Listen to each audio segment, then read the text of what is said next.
La parole est à présent à monsieur Yann Boucard pour le groupe Droite républicaine. Merci Madame la Présidente. Mes chers collègues, ma question s'adresse à Monsieur le Premier ministre. Je voudrais dire en préambule que nous assistons à une séance de questions au gouvernement irréelle où des députés de gauche et d'extrême droite demandent des mesures concrètes à un gouvernement qu'ils souhaitent renverser dans quelques minutes. Car dans quelques minutes, l'Assemblée nationale débattra de la motion de censure déposée par les deux extrêmes contre votre gouvernement. Dans quelques minutes, chaque député devra prendre ses responsabilités face à la situation du pays. Chacun devra choisir en son âme et conscience entre l'ordre et le chaos. Monsieur le Premier ministre, depuis votre nomination, vous n'avez eu de cesse de tendre la main à chaque groupe politique pour permettre l'adoption d'un budget qui protège les Français tout en réduisant notre dette publique abyssale. Ceux qui s'apprêtent à voter cette censure expliquent que nous pourrions appliquer le budget 2024 sans conséquences néfastes pour les Français. C'est un mensonge, car plus de 400 000 Français qui n'étaient pas imposables le deviendront et que 18 millions verront leurs impôts augmenter. Nos agriculteurs qui ont tant attendu et qui en ont tellement besoin seront privés des mesures budgétaires d'accompagnement prévues dans le PLF. Ils en seront privés par le vote de ceux qui font semblant de les soutenir lorsqu'ils manifestent. Si le gouvernement est renversé, nos militaires ne verront pas leur budget augmenter, comme cela était prévu dans la loi de programmation militaire.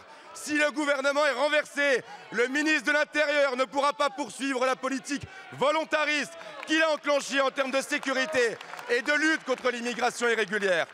L'alliance irrationnelle entre le Rassemblement national et la gauche de cet hémicycle pourrait ajouter à la crise économique une crise politique et institutionnelle. Ils disent défendre les Français. Ils placent en réalité leur agenda politique avant l'intérêt supérieur de la nation.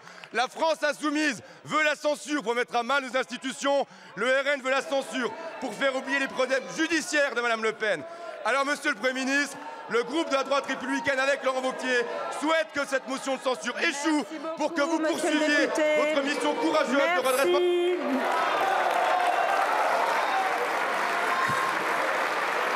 La parole est à Madame Maude Bréjon, porte-parole du gouvernement. Merci Madame la Présidente, Mesdames, Messieurs les députés, Monsieur le député Boucard. Ne nous voilons pas la face. Dans quelques heures, nous assisterons très probablement ici à une convergence des luttes entre le Rassemblement national et le nouveau Front populaire. Une convergence des luttes entre ces ingénieurs du chaos qui priveront nos policiers, nos militaires, nos agriculteurs du budget qui leur était dû.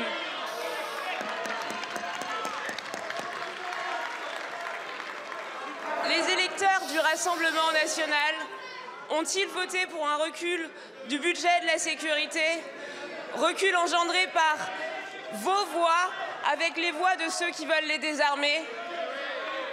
Je ne suis pas certaine. Est-ce que les agriculteurs qui ont voté pour vous, ont voté pour un recul du budget qui leur était alloué? Est-ce que affaiblir la justice était vraiment dans le programme du nouveau Front populaire? Chacun fera son choix en toute connaissance de cause et je le redis, ira assumer devant ses électeurs d'être à l'origine d'un affaiblissement durable du pays. Merci beaucoup, Madame la Ministre. Alors, j'aimerais que le calme revienne et qu'on puisse s'écouter dans cet hémicycle, s'il vous plaît. La parole est à Madame Pochon pour le groupe écologiste. Merci Madame la Présidente. Monsieur le Premier ministre, mes chers collègues. Monsieur le Président, j'aimerais que vous expliquiez à ma fille de 5 ans pourquoi maman ne met pas le chauffage partout dans la maison. Pourquoi le soir, maman mange ce qu'il reste dans son assiette ou bien une tasse de café?